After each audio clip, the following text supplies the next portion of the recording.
అఖండ 2 ఎంత పెద్ద డిజాస్టర్ అయ్యిందంటే బోయపాటి గారు అలాగే బాలకృష్ణ గారు మరొకసారి కాంబినేషన్ లో మూవీ తీయాలంటేనే భయపడే రేంజ్ కి అయితే వచ్చేసారు. ఆ రేంజ్ లో పెద్ద డిజాస్టర్ అయితే అయింది. సో అఖండ 2 ఫ్లాప్ తర్వాత మన బాలకృష్ణ గారు అలాగే బోయపాటి గారు ఏ మూవీస్ చేస్తున్నారు, ఎస్పెషల్లీ మనం బాలకృష్ణ గారు ఏం చేస్తున్నారు, తన నెక్స్ట్ ప్రాజెక్ట్స్ ఏంది, ఈ వీడియోలో డీటెయిల్ గా మీకైతే చెప్పడానికి ప్రయత్నాలు చేస్తాను. ఫస్ట్ పాయింట్ వచ్చేసి అఖండ 2 ఫ్లాప్ అయిన తర్వాత ఆ మూవీకి దాదాపు 200 crores వరకు గ్రాస్ వస్తుందని చెప్పి ఎక్స్పెక్ట్ అయితే చేశారు. బట్ ఆ మూవీ చాలా పెద్ద నిరాశ అయితే వాళ్ళకైతే ఇచ్చింది. వాళ్ళు గోపిచంద్ మన్నేల్ గారు బాలకృష్ణ గారి కాంబినేషన్ లో ఒక మూవీ హై బడ్జెట్ తో తీయడానికి అయితే ప్రయత్నాలు అయితే చేశారు. ఆ మూవీ స్టార్ట్ కూడా చేశారు. బట్ ఆ మూవీ అయితే మధ్యలోనే ఆగిపోయింది. ఎందుకంటే అఖండ 2 ఫ్లాప్ అవ్వడం వల్ల ఈ మూవీకి ఇంత బడ్జెట్ పెడితే మళ్ళీ అంత కలెక్షన్స్ వస్తాయో రావు అని చెప్పి భయపడి స్టోరీని మార్చేశారు.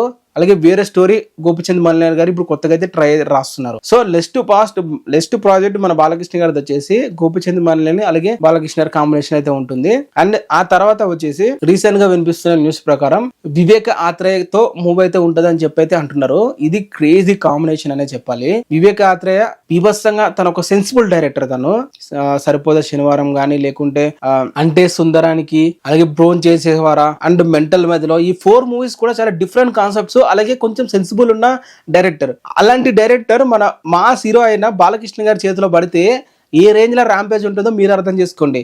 బాలకృష్ణ గారిది అంటే నేను logic less scenes, logic less fights అని చెప్పి కామెంట్స్ అయితే ఉంటాయి.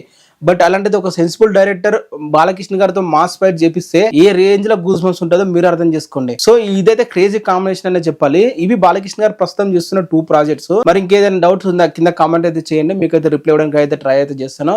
అలాగే మీరు ఏదైనా వీడియో ఇంకా నేను చేయాలనుకుంటున్నారు, ఏదైనా టాపిక్ గురించి మాట్లాడాలనుకుంటున్నట్లయితే కింద కామెంట్ చేయండి. డెఫినెట్ గా వీడియో అయితే చేస్తాను.